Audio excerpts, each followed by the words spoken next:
علم اللہ کی ایک صفت ہے، علیم خوب جاننے والا۔ وہ علم اللہ نے اپنے نبیوں کو دیا اور نبیوں کے ذریعے وہ علم ہم لوگوں تک پہنچا۔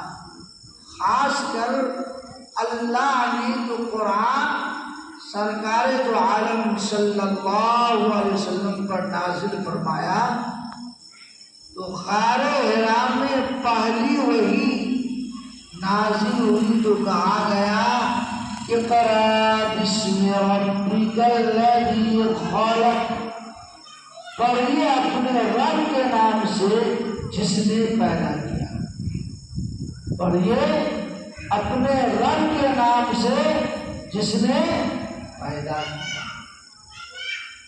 اس میں دو باتیں ہیں۔ ایک بات تو یہ ہے کہ صرف پڑھنا کافی نہیں ہے، بلکہ وہ تعلیم ہو جس سے انسان رب کو پہچانے۔ یہ زمین کس نے بنائی بتاؤ؟ آسمان کس نے بنایا؟ پوری کائنات کو کس نے سجایا؟ یہ ہمارا ایمان ہے۔ اللہ ایک، اپنی ذات اور صفات میں بھی اللہ ایک ہے۔ وہ ہر چیز کو جانتا بھی ہے، ہر چیز کو دیکھتا بھی ہے۔ یہ ہمارا ایمان ہے۔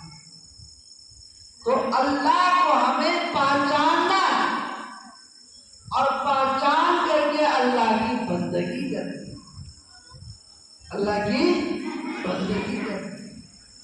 اب اللہ کی بندگی کا طریقہ ہمارے آقا صلی اللہ علیہ وسلم نے ہم سب کو سکھایا کہ ایمان کے بعد کیا ضروری ہے؟ بولو، ایمان کلمہ پڑھ لینے کے بعد کیا ضروری ہے؟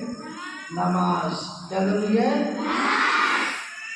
تو سب نماز پڑھیں گی نا گھر پہ، یا صرف گھر جا کر کے سونا، موبائل دیکھنا، ٹی وی دیکھنا، یہ سب ہوگا؟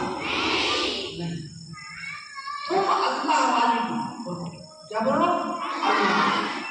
اللہ راضی ہو جائے، عابدہ زاہدہ، اللہ کو یاد کرنے والی، قرآن پڑھنے والی۔